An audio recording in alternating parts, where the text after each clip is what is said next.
Well, I was sitting on the couch and I remember turning to my husband and saying, I think I'm going to become a runner. What's up, guys? My name is Rob, and this is Rob on the Run podcast, a running podcast for all healthy lifestyles. And today we have Kate. Kate, how are you doing today? I'm doing good. How are you doing today? I am doing great. By the time this episode comes out, we just went through our first hurricane of the season here in Texas. I'm pretty sure you're used to that over there in Florida, right? We're actually in Jersey, and we are very familiar with hurricanes. But luckily, we've been a hit or miss for the last couple of years. Our worst one was Sandy, and then we had Hurricane Ian, which was really on the tail end of the state. Yeah. So yesterday we had a hurricane. We've been following it. It was supposed to hit South Texas, which is more towards the border of Mexico and Texas. And then it just started going up until it basically hit us about 30 miles. The eye of the hurricane hit 30 miles away from us. Luckily, it was only a Category 1. So, it's still pretty strong winds, but it basically tore down a piece of our backyard fence, but we were already thinking of replacing it, so it's okay. Now it just gives us a reason to do it much faster, but luckily we're fine, we're good. We got power back, we got it the same day, which is great. I appreciate having AC, especially in the summertime. It's horrible over here. I don't know how it is over there, but here it's not only at the 90 degrees, but it's also like 75% humidity all the time. So here at 6:30 in the morning, you go outside and it's already 80 plus with about 86 to 90% humidity. As soon as you walk outside, sweat starts to drip out of places it shouldn't. So yes, pretty gnarly. Yes. I wake up, as everyone already knows, I wake up to run at 5:30 in the morning. I wake up 4:30, get everything ready, and be out by at least 5 o'clock in the morning because it's probably the same with you. It's so hot. It's so hot, even when there's no sun here. So you got to try to beat the sun for sure, because once the sun starts peeking out, you can feel that heat just, everywhere. So yeah, I agree with you. The moment I step out, I start sweating and I'm like, I haven't even ran and I already feel disgusting. So yeah, it's bad. But Kate, enough about the weather. It's not a podcast. Tell us a little bit about yourself. How did you start running, first of all? So for 12 years, I actually played roller derby. Oh, nice. And then when COVID hit, all the sports shut down. And at the time I had a Peloton bike. So I was Pelotoning a lot. And I'm a mom of 2 teen boys. So my world's very chaotic. My husband is in law enforcement. I have 3 dogs, and I was just very overwhelmed in life. And so I was sitting on the couch and I remember turning to my husband and saying, I think I'm going to become a runner. And I remember him looking at me like, what? And I bought a book actually called Shut Up and Run. And I read it within like 3 days. And in the book, the author let you write your dreams of what running would be for you, which I would have never imagined it would be where it is today from what I wrote in the book. All I wanted to do was run a mile and not pretty much collapse. So the one thing she said in it was to go get running shoes. So 2 days later, I was driving all over New Jersey looking for a store that had a treadmill that they'd put me on to fit me for shoes. And I remember taking that first run and sitting down and crying on the treadmill. And I was like, what the heck did I decide to do? I couldn't even run a mile without crying. And it was like, what am I doing? What is wrong with me? And then from there, it just became a passion. It's crazy because my running journey kind of starts the same. I couldn't run from one block to the other, and that really motivated me to learn more about running. And I felt so out of shape that it was so embarrassing to say, hey, if let's say I had to take a bus and it's about to get to the stop and I'm like a block away, I couldn't even do that. So I picked up running, which I hated it for the longest time. And I think the more that I hated it, the more I wanted to do it, the more I wanted to get better at it, you know. So Yeah. kudos for you that you decided to pick it up just like that. Like it's, Thank you. I was in the it's funny. military. Oh, nice.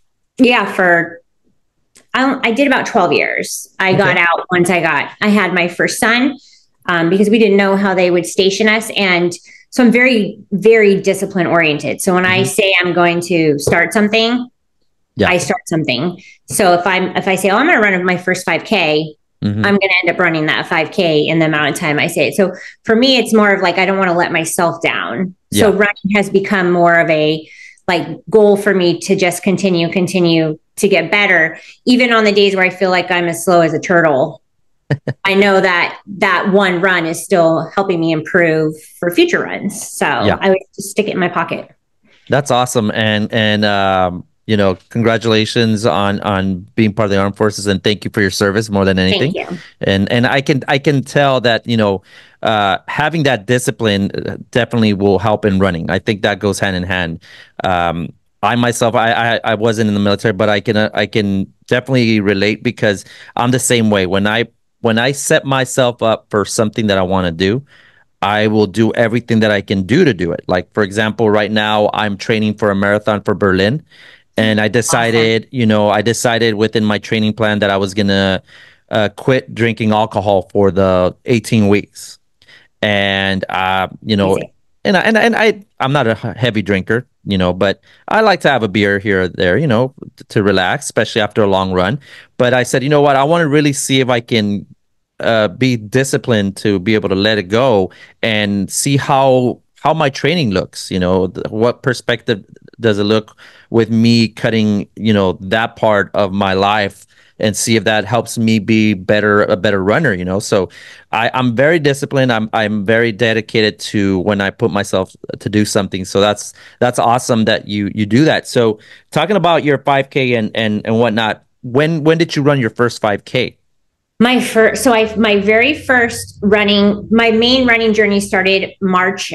I would say the beginning of April 2022. And in May, I ran my first 5K in New York City. And then I was like, oh, I ran a 5K. Why don't I do a half marathon? So I signed up for my first half marathon that October of 2022. And funny weather story, it was Hurricane Ian. Oh, wow. And they did not cancel the race. Really? And wow. So it was at Sandy Hook, which is a very tip point of the shore of New Jersey. And the miles were long and strenuous. The whole road was flooded. It poured rain my whole run. And the wind was blowing so hard that it was blowing me over in the parking lot. So it was like at least 50 to something mile per hour winds.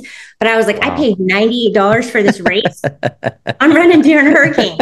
And so it was my first half marathon. And I came in at like 2:32. And I was like, I did it in a hurricane. Like, if I can outrun a hurricane, I can run anything. That's awesome. And who can actually have a great story that, you say, I ran a half marathon while, there was a hurricane. There was no one there. The whole race was empty. The only people there were like family members that dared to adventure out. But my family stood out in the rain for the full 2.5 hours cheering me on. That's awesome. So, yeah. So I remember crossing that finish line with crocodile tears for sure.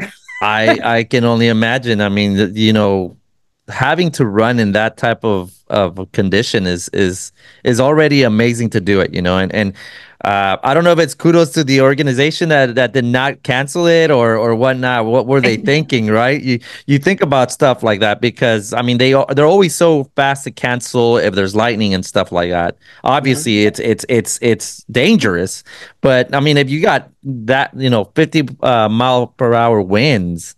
I mean that's just as dangerous as lightning, But we were blown over in the parking lot. Like the whole body was like swaying. It was crazy. Now, was it headwind, or at least it was kind of pushing you towards but the race went out to a point and then they turned you around. Oh, so that was another thing. It was like a repeat race, which as a new runner, I will never choose one of those again. Because it was like one way out, one way in, and then they sent you back out to turn you around again. So it's a loop then. And I'm like, I've already seen this scenery. Yeah. Yeah. I need a loop. Like if Yeah. I go out running at home, I make sure that I don't run the same street more than once. I have to have a big long loop to end up where I'm at. Yeah, yeah. I'm the same way. I do not sign up for any type of race that will make you loop something twice, not even once. You know, I'm the type of person that likes to look around, and I'm looking, and that kind of motivates me to continue on my run. And so I'm the same way. When I plan my routes, like my long runs especially, I will plan to start from here, go all the way around, and finish on the same area, but always never repeat a street. You know, 100% agree. because I'm a visual kind of runner, I guess, and it helps me stay motivated. If I see, oh my God, I already did one loop, now I got to do two loops, I'm already in my mind, I already lost. You know, Yeah, I even try to stay away from my house because if I my house is like right down the street. Yeah. It's strenuous to run back and forth for like 20 minutes. It's like, why am I doing this? Like, I need to go back to the park.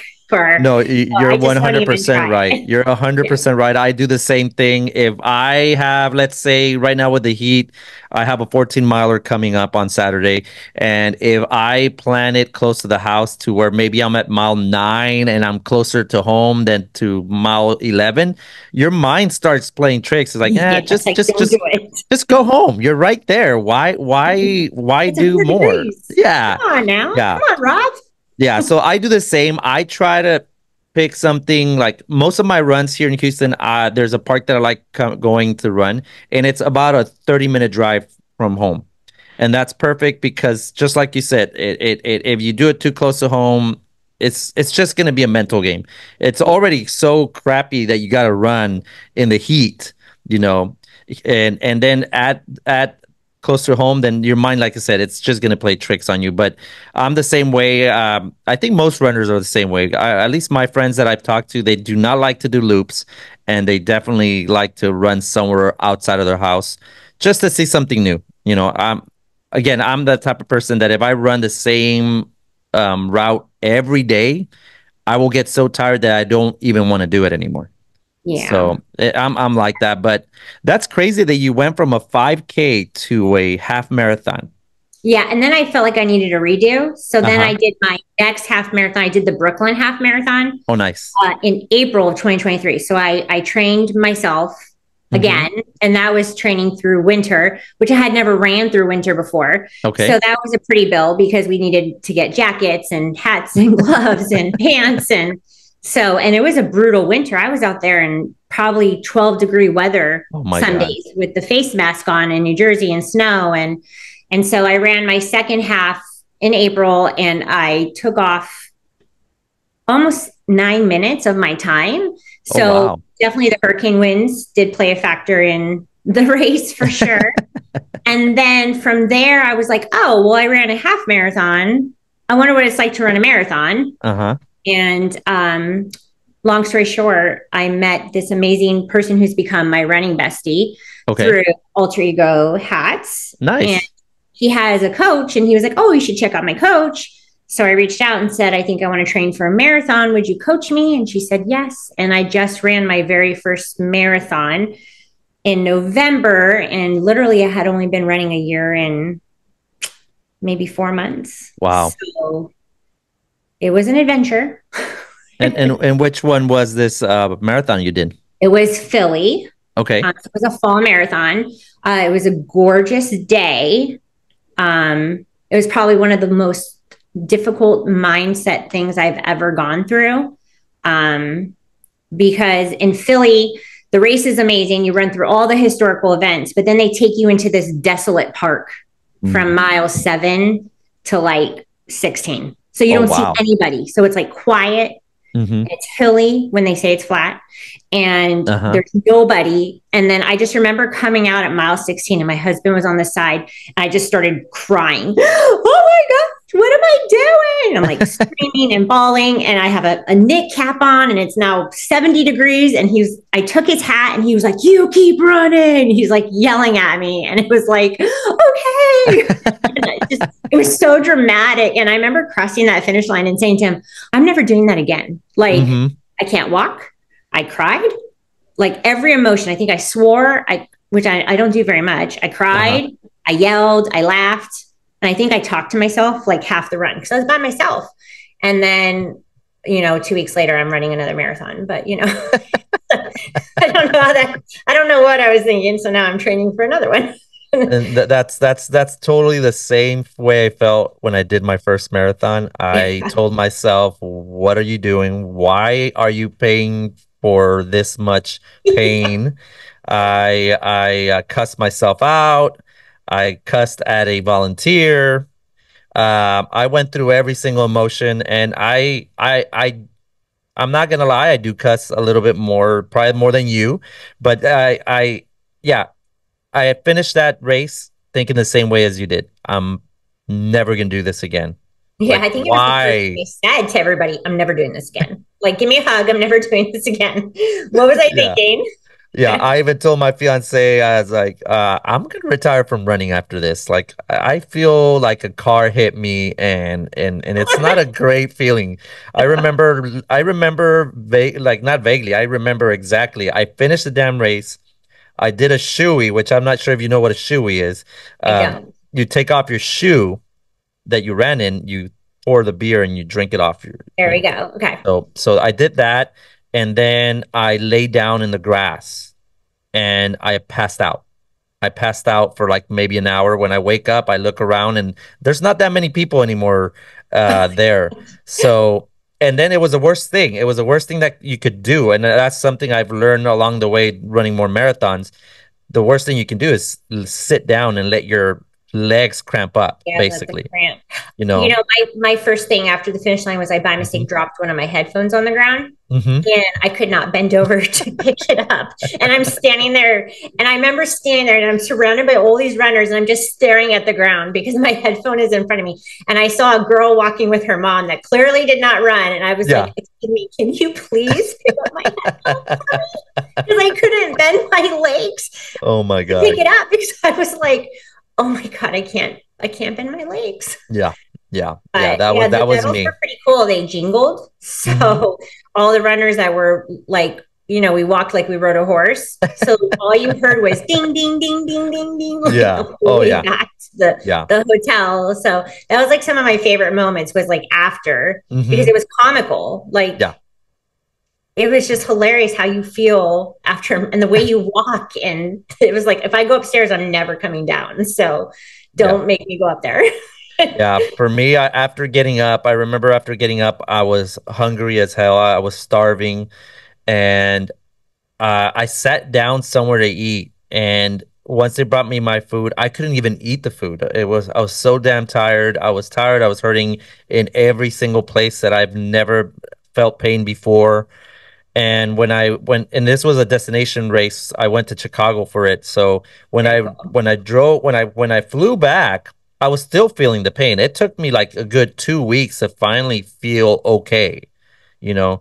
And I guess it's true what they say about having like that marathon depression, because immediately after, I started feeling better, I had already signed up for another race, another Yeah. marathon, like without even thinking about it. And then I told my fiance, I'm running another race, another marathon. And she said, what happened about retiring? I was like, I don't remember saying that. It's funny because after the marathon, I Hmm. remember my coach gave me like a week off. She's like, you need to recover. We're going to cross train, Peloton. And I remember my first run back and I was like, oh my God, I can't run anymore. My legs are broken. Like, what happened to me? Like, I was able to run 26 miles or 20 training miles, but you Yeah. put me on the tread for 2 miles and I feel like I'm like on roller skates on the treadmill. Yeah. So it took me a while to get back into that run groove. Hmm.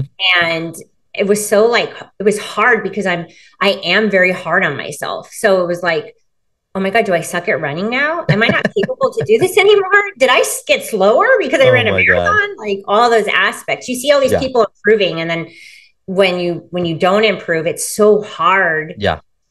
to grasp hold of that because it's like all I want to do is conquer all these goals and improve. And I always keep saying to my husband, I wish I could get this done faster. Like I go out for a 12 miler, I'm out there for 2 hours and 10 minutes.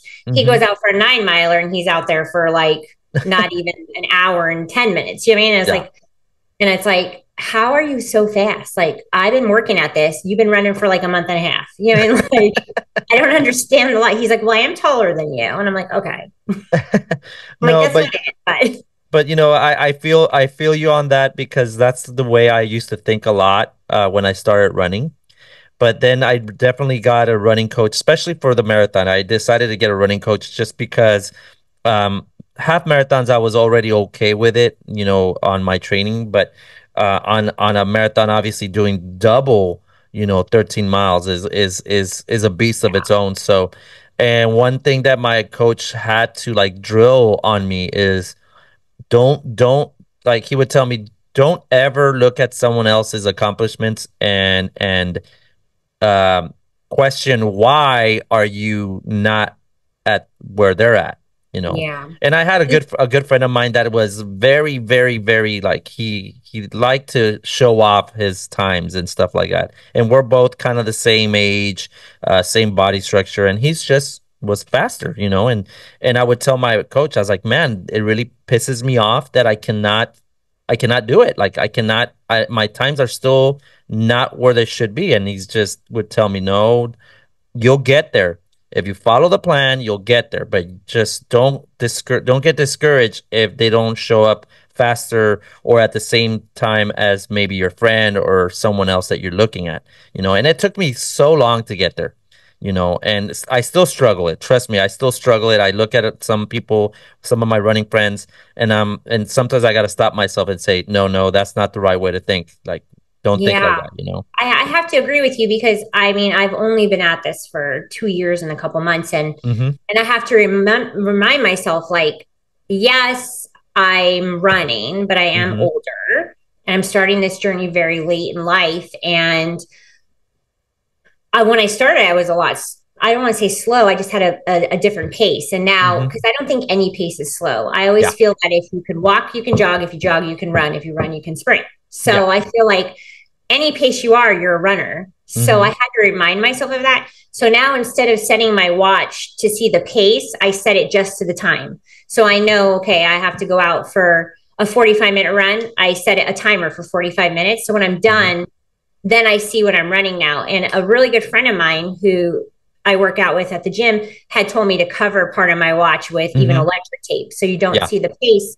Because once you start forgetting about the pace, then it becomes enjoyable again. Like Yeah. I was so concerned that I wasn't putting in enough effort or enough heart or enough average or enough this or enough that when I was giving it all my heart. And because of that, it was like I was hard on myself because I was like, I'm doing everything I can. Why is this not when really I am improving? I'm Yeah. just not seeing what I'm improving on. My coach is seeing my numbers and she's like, no, you are improving. She's like, Yeah. your cadence is different. Your heart rate is exactly where it should be. So Yeah. running is so much more than a pace. Yeah. I guess we could say, right? Yeah. No, no, you're absolutely right. And we tend to forget sometimes that just like everything, like when if you're not a runner, let's say you want to bulk up, you want to get more muscle, we tend to forget that everything takes time.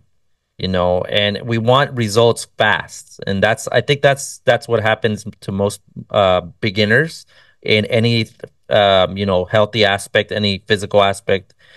You want the results to go from point A to point Z without going through the other, Yeah. And there's a lot in between. there's a lot in So between. Yeah. for sure, it's And like a and and recipe. You got to it, add each ingredient oh to yeah. Yeah, yeah, improve yeah. and make it better. So Yeah, and that again, that took a while for me to understand. The concept of slow running makes you a fast runner also took me a long time. But luckily, with my running coach, I finally am understanding that. And even my running coach now tells me on my easy runs, keep them easy. If you have a friend that you want to run with, even better, because if you can talk to that person without feeling like you're getting you can't breathe, then you're definitely running where you're supposed to. But I used to do the same thing you did with your watch. I got so consumed with my watch and my pace that I had to do something about it, and I would tape it up. I would actually tape it all up and just yeah, run. Just just run and started let that. your body tell you where your pace is. And then sometimes what I would do is after I finished my running, I would take off my watch and now I would see the end result and I would be shocked. I would be like, man, I actually That's a great ran where I was supposed to, you know? Yeah. Yeah, I and agree. it's crazy. It's just crazy how things work. But it's awesome that you're. I mean, within 2 years, you've obviously have learned a lot on, your how to control your pacing and understand the process. It took me. I've been running for almost 6 years, and it took me like the last 3 years barely to understand. So, I have a really amazing coach, hmm and she's been running a long time, and she's new to coaching, but she's so like, I remember my first workout she sent me, uh-huh. and it said RPE, and I was like, what the heck is RPE? Like, that's how new I am to running. What is Yeah, speed work? Like, I had to yeah, Google because, she's in a different time zone. So I had to yeah, Google RPE on my phone because I was like, what does she mean running RP3? yeah, And I was like, oh, okay, that's part of my heart rate. But when I first started running, I had no idea what even RPE was. yeah. So, I mean, that's how new to all of this I am. And every now and then she'll send me something like run 8 by 200, blah, blah, blah. And I'm like, can you explain that to me? Like, what 200? What's the 8 by? And then she's like, oh, 8 sprints of 200. I'm like, oh, okay. Yeah, So yeah. it's not that I'm not knowledgeable. It's just, it's still all new. Like everything that is coming into my world. Like my favorite new thing is buying running shoes. Like that's one of the It's best a parts bad about running. addiction. It's a Yeah, real as soon bad as they addiction. release that new color, it's like, oh, Kate, please buy me. And I'm like, oh, Yeah, yes. yeah. I So, try to stop myself from buying new shoes, and uh, by the weekend I already have them. So that's yeah, it it's just it's it's happened. it's bad. It's.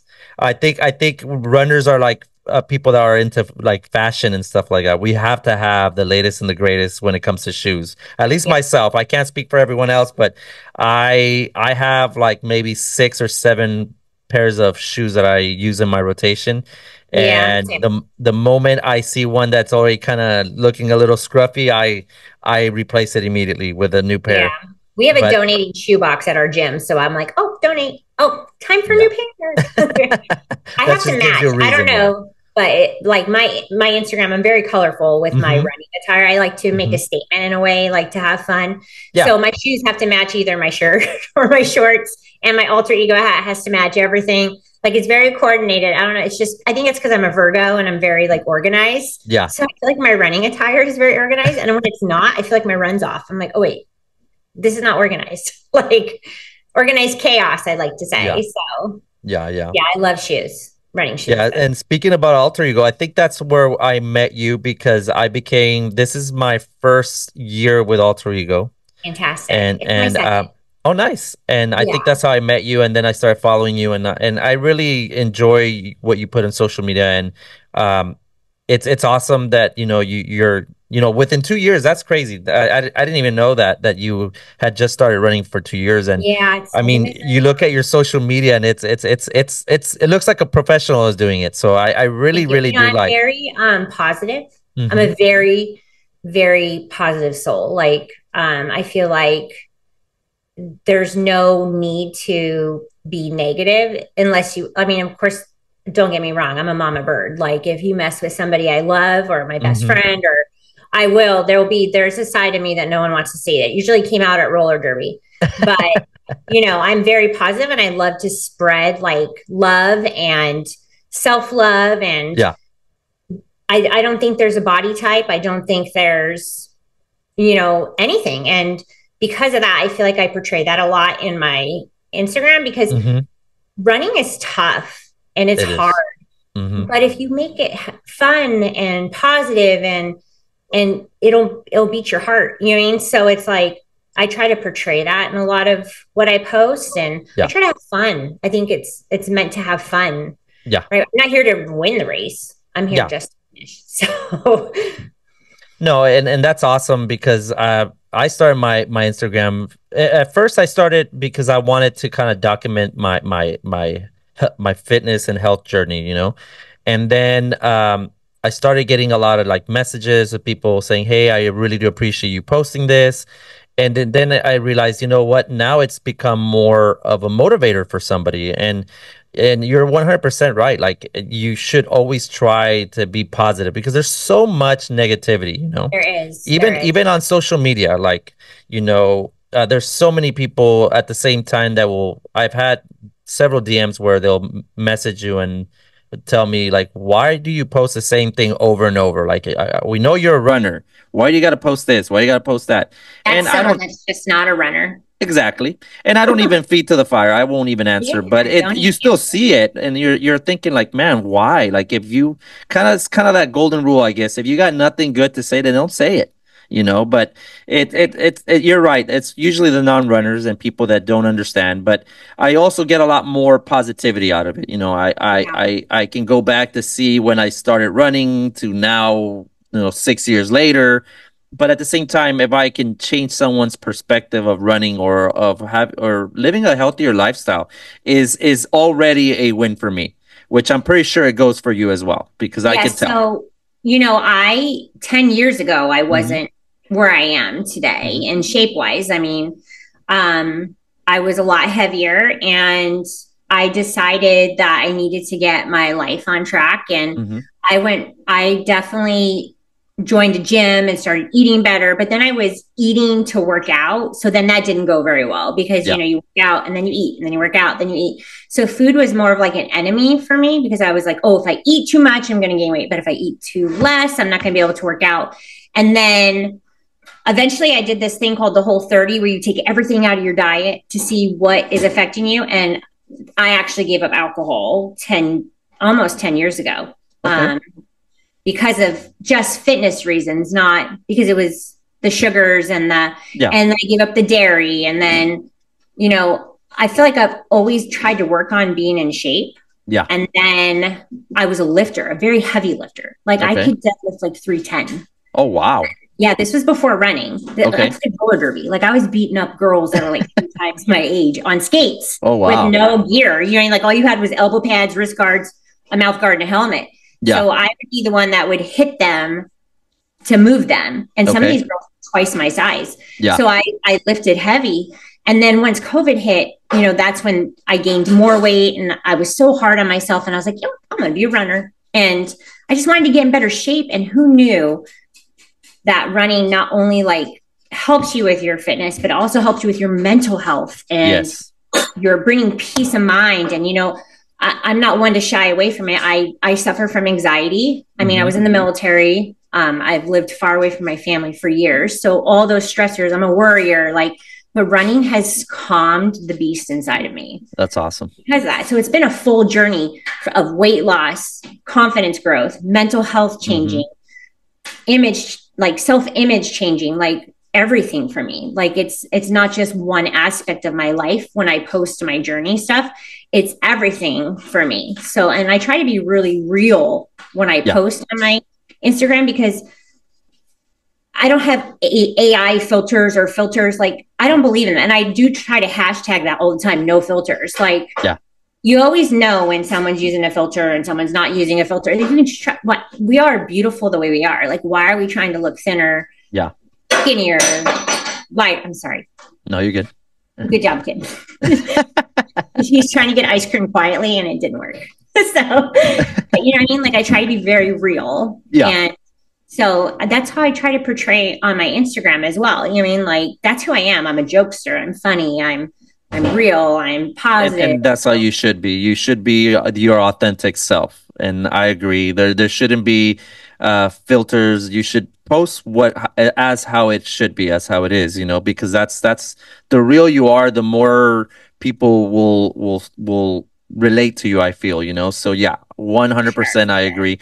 But also with this and what you mentioned, how did you become certified in nutrition coach? Because I know you are a nutrition coach, right? Yes. So I was bored, and I love food.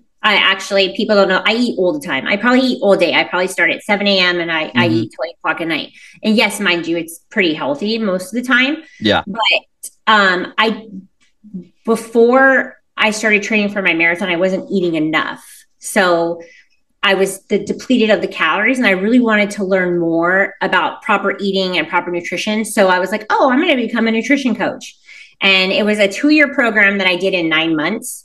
Oh, wow. Because my job allowed me to do it. So Nice. I would have my laptop at work while I was working, and I would do all my courses while my bosses were golfing. So they would be gone for hours. I'm like, oh, well, my work's done, so I'll do my nutrition homework. Why not? So Yeah. I did it and did it and did it. And I was on it on a Sunday. I would sit at the kitchen table from 9 in the morning till 4 in the afternoon, just getting all the work done. And then I was like, I'll take my test, and I passed. So I did it more to help myself, but I do help a lot of my friends. Like, I have friends that reach out. Can you help me with my meal prep? Can you help me with my calorie deficit? Can you help me? So I do it on the side to help them. But really, it was to teach me all about the proper macros and food and eating and what I needed to fuel my body properly. That's interesting, because I think out of every part aspect in me, the hardest part for me is eating.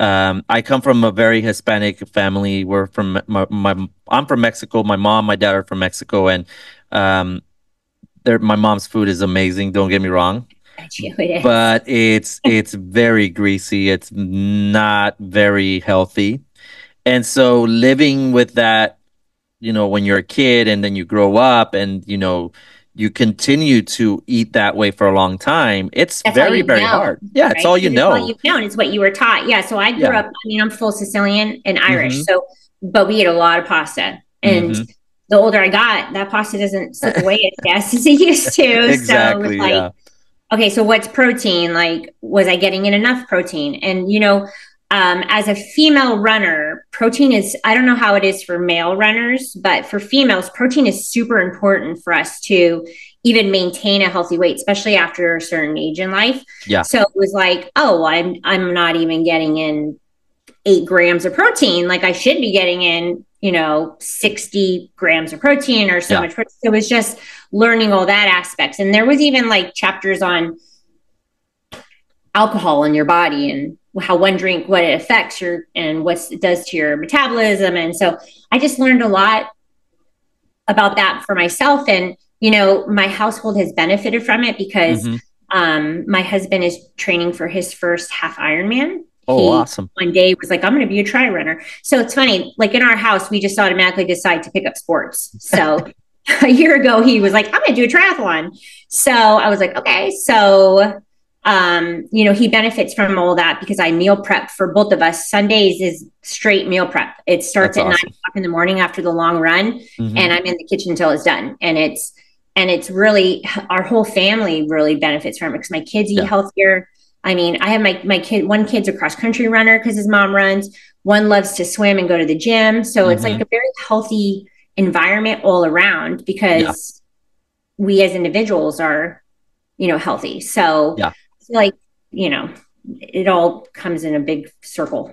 And that's definitely something I need to maybe pick on your brain, learn how to be more about, meal prepping. I'm here to help anytime. You just reach out. Scheduling. My hardest thing, and I think it also kind of goes hand in hand, and I'm not trying to use that as an excuse, but it kind of does go hand in hand with having ADHD. I was diagnosed with ADHD, and like you just said, you dedicate your Sunday to meal prep and you won't leave until that is done.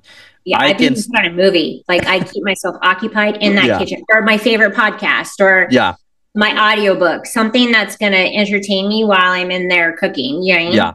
Yeah. And I'm the total opposite. I will start one thing, then leave it halfway, then go do another thing and leave it halfway. So for me, meal prepping, as much as I've tried to do it, it's been so hard. So yeah, maybe definitely I will pick on your brain just to get some ideas, because it's very important. And I think for me personally, if I obviously the running part, the healthy part of doing exercise, I have it pretty much the right way.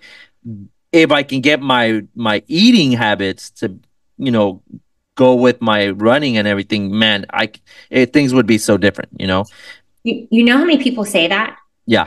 Anyone you talk to, like, I don't want to say as average runners, because there's no such thing as an average runner, but they like to put us in these categories as elite, average. Of course. We're all runners. Like, let's be real. Yeah. Some are just faster and they're born faster, but we as runners need to fuel our bodies. And I've talked to so many friends that are runners that told me, like, if I could just get my fueling correct, like my fueling is always off, like Yeah. eating enough during the week. And once you figure that out, even your long runs are so much better. Like I know when I don't feel properly at the morning of my long run, because by mile 8, I'm struggling. And it's like, oh, I definitely should have eaten 2 pieces of toast with peanut or banana, not a quarter piece of toast. Or, you know, if I changed it up from an Eggo to this, or a banana to honey, or, you know what I mean? Like, it's just finding that right mixture. And meal prep helps with that, because now I finished my long run on Sunday. So now I have turkey bacon in the fridge. I have oat bran muffins that I made with peanut butter on them. I have, so it's just like, you just grab it. Like, that's the whole purpose of it. Like all week long, I feel properly because it's already, all the carrots are sliced. The turkey bacon's made. The protein shakes are in the fridge. Like the oats overnight are there. So it's just, it's so much easier. And then I have all this energy to run because I'm actually eating proper food. Yeah. And you're not only doing it a couple days before a long run per se, you're setting yourself up for success all week for the culmination of a long run, which it makes so much sense. And that's awesome. I definitely gonna have to pick your brain because it all that to me is interesting for me, the nutrition part. But as far as a nutrition coach, how compared to before, how do you see what is the biggest benefit that you've seen from now being a nutrition coach to when you were not, and you were probably not eating the proper way per se? My energy levels. So I would hit that. So I'll give you an example of before eating. So I would wake up, have a glass of water, maybe have like a plant-based protein shake, and then too busy for lunch, didn't have time to eat. So I'll have 12 almonds because I saw somewhere that 12 almonds is enough calories for you. So I would eat like 12 almonds and some carrot sticks, right? And then I would have a rice cake because, oh, I don't want to gain weight. Let me eat my rice cake. And then, Jimmy, and then I would not eat anything. And then I would go to the gym and lift for an hour and a half. And then I would come home, eat dinner. And then, you know, I'm not a big sweets person, but if something's in the house, then I'll have a sweet. So that was before. So now I wake up, I drink a full glass of water. I have a banana. Then I do my run. Then now I'm eating 3 pieces of turkey bacon, a full recovery protein shake, 2 peanut butter oat muffins. Then by the time I get to work, I'm already on to like a beef jerky stick, lesser evil popcorn, chili lime cashews. Then I'm eating cottage cheese and tomatoes. Then I'm in on a Bobo's oatmeal bar. And then I get home, it's aminos, gym, and then a full dinner. Like my eating has changed immensely. I went from eating maybe 900 to 1100 calories to 1900, which is huge for me. And I always thought, oh, if I eat more, like I said, I had a bad relationship with food. So it's like, oh, if I eat more, I'm gonna gain weight. I have changed so much body wise because I have increased my food. Your body needs fuel. And that is one of the biggest things I've learned from becoming a nutrition coach is you're not going to succeed if you're not feeding the machine.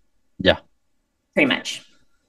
And that makes so much sense because I was the same way. Like I would run, go to the gym and do stuff like that, and thought if I eat less, it's gonna help me out with losing all that fat, you know. And then a month passed, 2 months passed, and I would look at myself and I would weigh myself and I wouldn't see a difference. Like I would still look the same.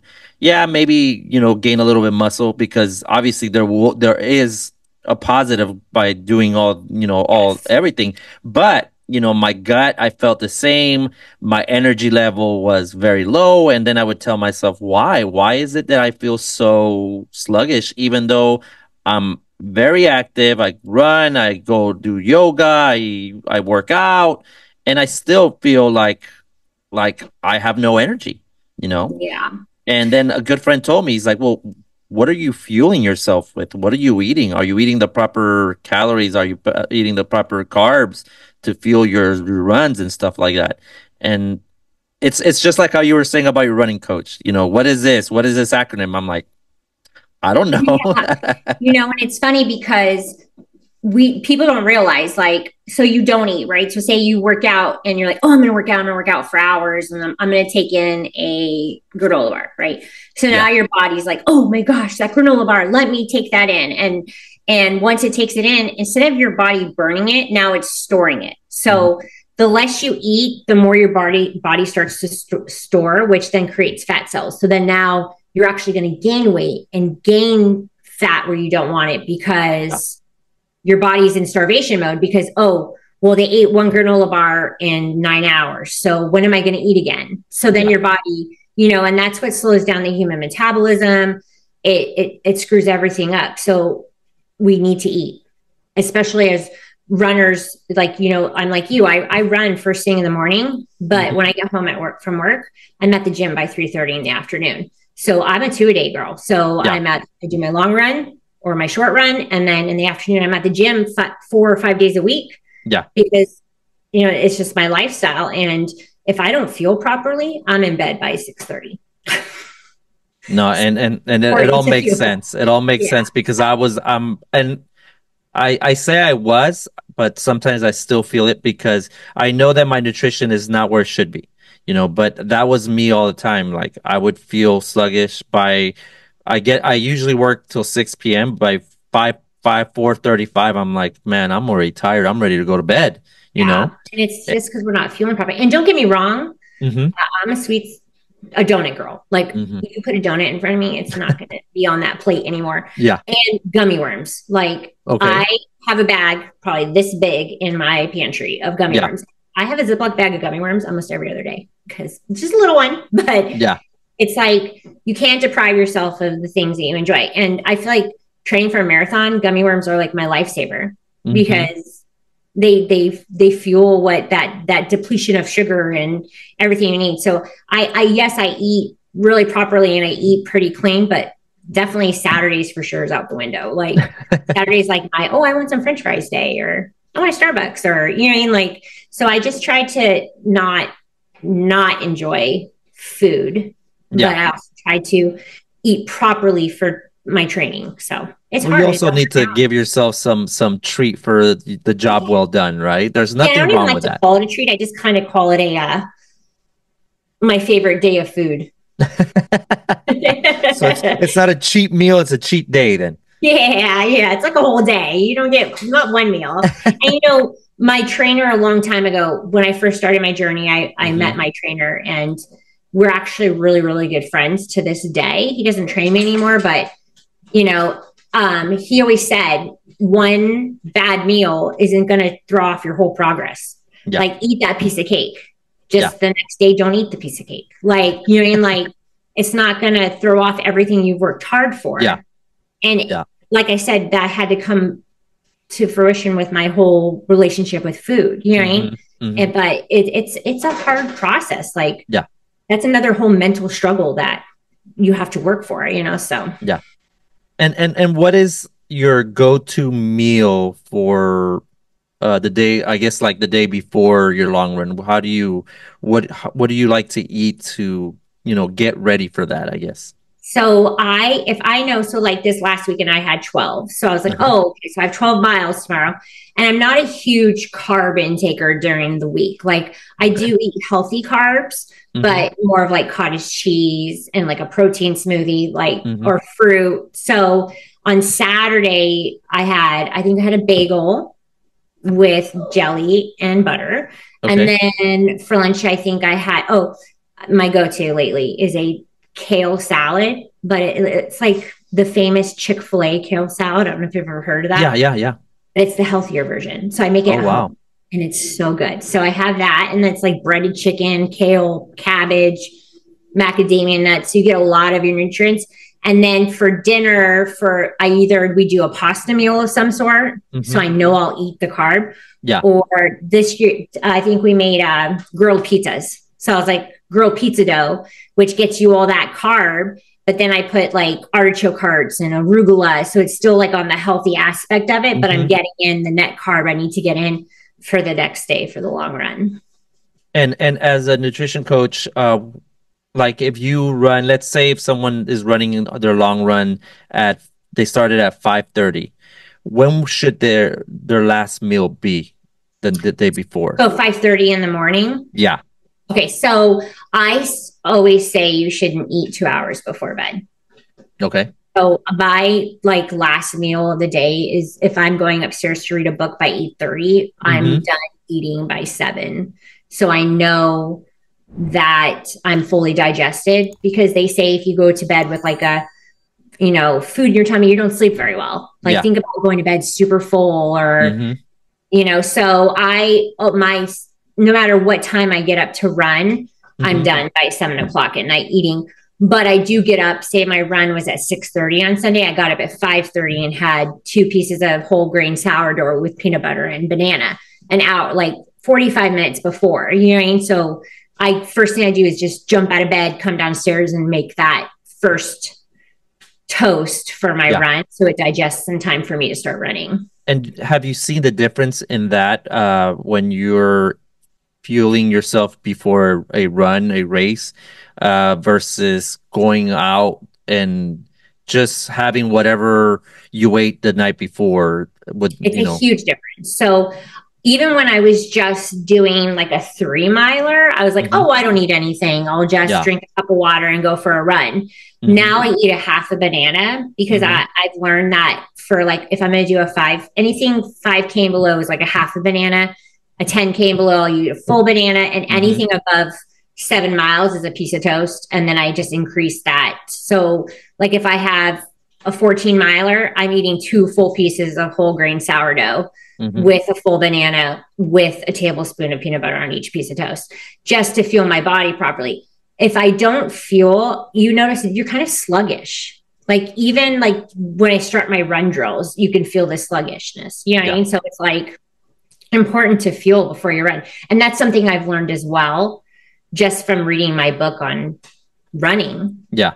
Because the author was like, you should always fuel before run, and then you should always fuel after your run. Like it's so important, at least before an hour is up after mm-hmm. your run. So say you finish your run at 9 o'clock in the morning, you should have already eaten something before 10 a.m.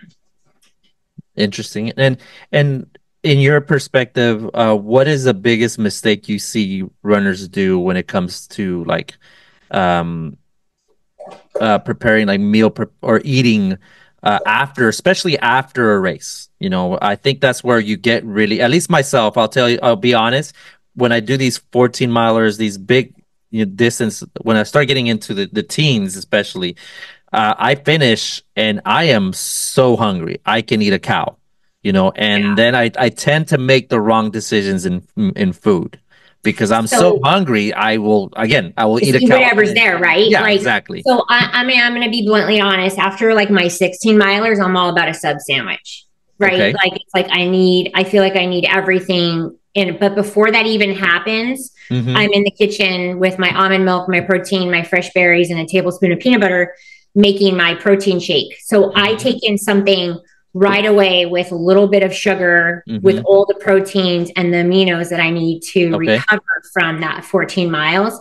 I let that settle, and then I eat, whatever food. The mistake a lot of runners make is that they don't fuel after they run.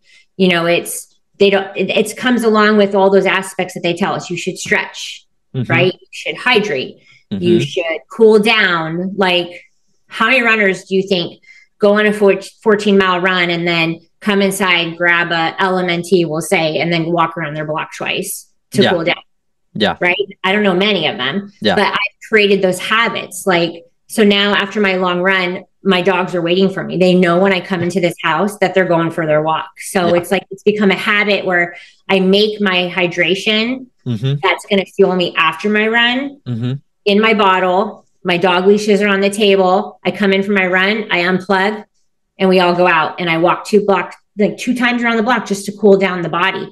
Then I do my post-run stretch, make my protein shake. Like it's all about creating habits in a way about it. And a routine, which helps out when you already have a established routine. And that's actually, that's something I definitely should try, because I do stretch after my long runs. I usually, what I do, and maybe you could tell me if it sounds right to do, I guess. I will do my long run, and then I go to this studio called Hotworks, Mhm. and they have a stretch. It's a 45-minute stretch, Very and nice. I do it, and then I'll go eat. But I Yeah, but see, you're not definitely, fueling. yeah. Think about it. You just ran 14 miles, Hmm. and now 45 minutes later, you're now stretching your whole body out and maneuvering your muscles, but you haven't Hmm. replenished them. Yeah. And I think that's where I need to, like you said, you do a little shake, not a lot of sugars, and that makes more sense than Yeah, because just you going need to straight. Yeah. recover. Yeah. You need to recover. So, yes, I stretch, but my stretch is not that long. But Hmm. I definitely have my protein shake ready. Yeah. Like, it's so important to recover your muscles after. Even when I go to the gym, I carry a protein bar in my backpack or Hmm. something that I can take with me. There's a few like companies that make now these amino recovery shakes that are like Okay. little pocket shakes, and Hmm. I'll keep them in the fridge and I'll grab a little ice pack and put it in a lunchbox and throw it in my gym bag so that after my workout, I take that in right away. It's all Okay. about fueling properly and recovering your muscles. Because if we just go, go, go, go, go, that's what causes injury and Yeah. depletion. And people don't realize that. Even runners that have been running for years, Hmm. they've been running for years, but they probably aren't, some of them aren't probably nutrition properly. You know what I mean? Yeah. Like, Yeah.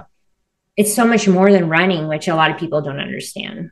Yeah, there's a lot of technical aspects that a lot of people miss, and Yeah. that's so interesting. And even in your social media, I see how you incorporate show your routine on before you run. You do your drills and stuff like that, and that's Well, very, funny very story. important. I had super tight hamstrings. Like, Hmm. running for 2 years, I got pretty blessed. I'll knock on some wood. No injury, Yeah, but I did get an injury a couple months ago in March. My hamstring was so tight, my tendon was pulling on my groin. yeah, And I remember for the first time I had to message my coach and say, I need a few days off. Like, I don't know if it's my thighs or my yeah. groin or my hamstring. So I was like, and I was telling her like I could barely touch my toes. Oh So she wow. was like, let me send you some drills. So she sent me some run drills, and then I did my own research. I'm really big at like improving on things. So I was like, Yeah. let me look up to see what this is. So I found out what it was, and I watched like 5 YouTube videos on how to stretch out your hamstring tendinopathy, whatever it Hmm. is. And I was like, cool. So I did them every day. And then I was like, I need to incorporate run drills before my run. And at first it was annoying. It was like, oh, I have to do 10 minutes of run drills. Yeah. Like, let's go, let's go, let's go. That's gonna take 10 minutes of my time. Yeah. And now it's just, oh, I'm going outside to do my run drills and I'll be right back. I'll hydrate and then I'll leave. You know what I mean? Yeah. So it's now a habit. I do them before every run. I don't even think twice about it anymore. Yeah, and again, it's part of the routine that you've already established and you're used to. So that's awesome.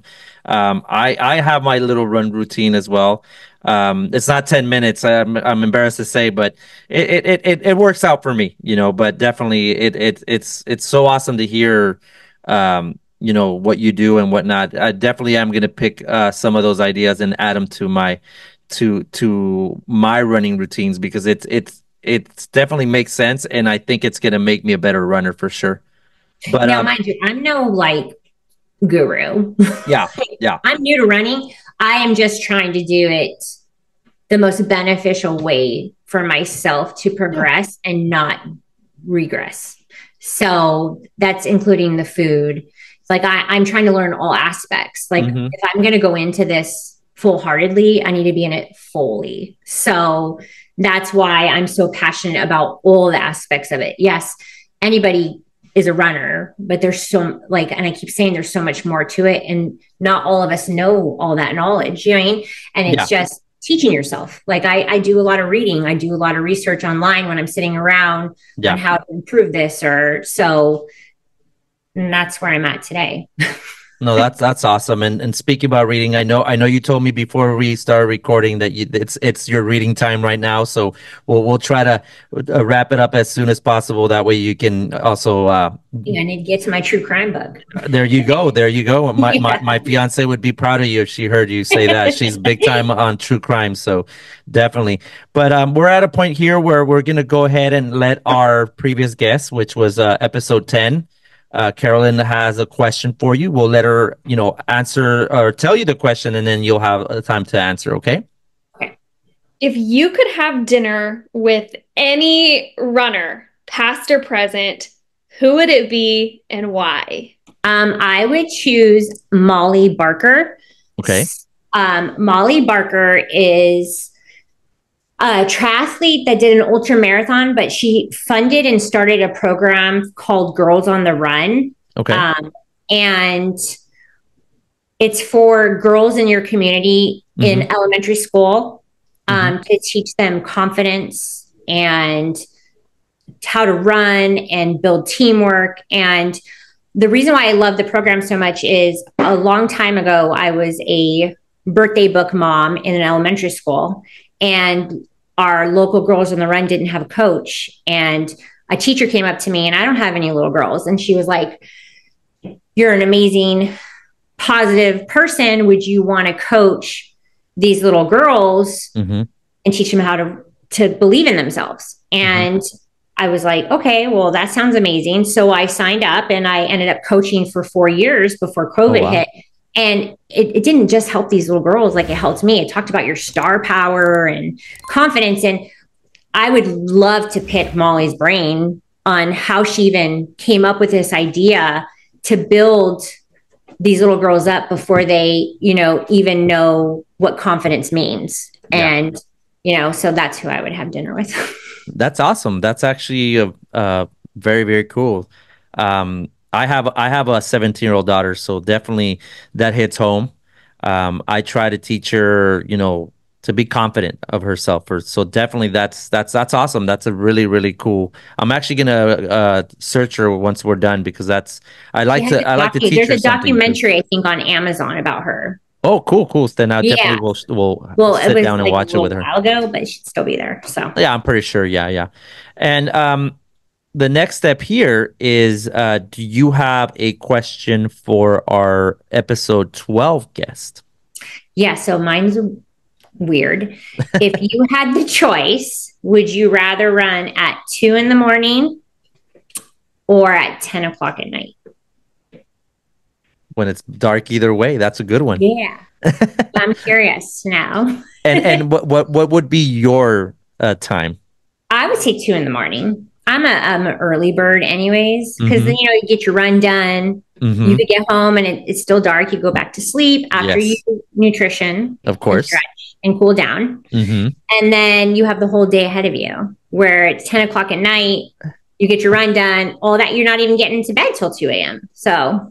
And then go by the rule, that if you, it's not good to eat and go to bed right after, so exactly, you gotta wait. So no, I'm the same way. I would probably pick 2 a.m. I'm an early bird runner, and I actually do the same. I finish my run, I hydrate, shower, of course, and go to bed. Take a 2-hour nap or something, and then get ready to go to work. I love me a good nap. Oh yeah, especially after a nice run, when you feel that you did really good. That victory nap feels so good, for sure. But yeah, that's a good question you had, and I'm curious to see what our next guest will say. But definitely, Kate, I don't want to take too much of your time. At this point, I would like to give you a little bit of time just to let us know where we can find you. And I know you were talking about another marathon that you're training. Let us know which one it is. So you can find me on Instagram. I'm Journey to Be My Best Self. Just because I'm trying to just work on me as an individual and who I am and putting myself first. And my next marathon is Atlantic City. Nice. And I'm very excited. It's October 20th. And, I just ran a city marathon for Philadelphia. So I said, why not do the beach? So And maybe one day I'll do the mountains and the desert and we'll hit all the climates. Nice, nice, nice. And living so close to New York, you're not interested in doing the New York City Marathon?